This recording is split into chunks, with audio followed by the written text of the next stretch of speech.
Hi friends, நான் என்டி சேனல்லேருந்து வாய் நாம என்ன பார்க்க போறோம்னா எல்சிஎம்ல ஒரு சம்மா பார்க்க போறோம். வாங்க பார்க்கலாம். 21x² y, 35x y².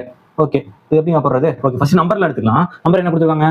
21 35 கொடுத்துருக்காங்களா? ஓகே, இதுக்கு மேலே எல்சிஎம் எடுத்துக்கலாம். ஓகே, வாங்க என்ன இப்போ எடுக்கலாம்? 7 எடுக்கலாமா? 7 37 21 7 35. ஓகே, இதுக்கப்புறம் எடுக்க முடியுமா? 3ஆவது பாட்டில் வரும், இது வராது. 5ஆவது பாட்டில் இது வரும், இது வராது. அப்படின்னா அவ்வளோதாங்க. அப்படியே மல்டிப்ளை பண்ணால் எல்சிஎம் முடிஞ்சு. அப்படின்னா 7 × 3 × 5. ஓகே, 3 15. 15 × 7 எவ்வளோப்பா? 15 × 7 போட்டு பார்ப்போமா? 15 × 7 7 35, மிச்சம் 3 1 3 3 105. அப்போ இந்த நம்பரோட எல்சிஎம் என்ன? 105. ஓகேப்பா, நம்பரோட வேல்யூ முடிஞ்சு. அடுத்து என்ன கொடுத்துருக்காங்க? x² y கொடுத்துருக்காங்க ஒரு இதில், இன்னொரு xy² கொடுத்துருக்காங்க.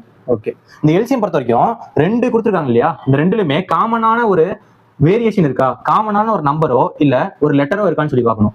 எக்ஸ் இங்க இருக்கா? இருக்கு. இங்கே எக்ஸ் இருக்கா? ஓகே, இங்க கொடுத்துருக்கிறது எல்சிஎம். எல்சிஎம் என்ன? லீஸ்ட் காமன் மல்டிபிளா? அப்பனா நம்ம அப்படியே மாத்தி வச்சுக்கணும். லீஸ்ட்னு சொல்லிருக்காங்களா? அப்பனா ஹையஸ்ட். ஓகே, இங்க வந்து ஈக்குவல் எக்ஸ் இருக்கா? எக்ஸ் இருக்கு. இதுல எது ஹையஸ்ட்? x² தானே, அப்ப x². ஓகே, அடுத்து ரெண்டுமே இருக்கா? y இருக்கு, இங்க y இருக்கு. ஓகே, இதுல எது ஹையஸ்ட்? y² தானே, அப்ப y². அப்ப ஆன்சர் வந்து அவ்வளவுதாங்க. 105 x² y². எங்க பாருங்க, 105 x² ஃபர்ஸ்ட்ல இருக்குப்பா. இது ஆன்சர். அவ்வளவுதான். தேங்க்யூ.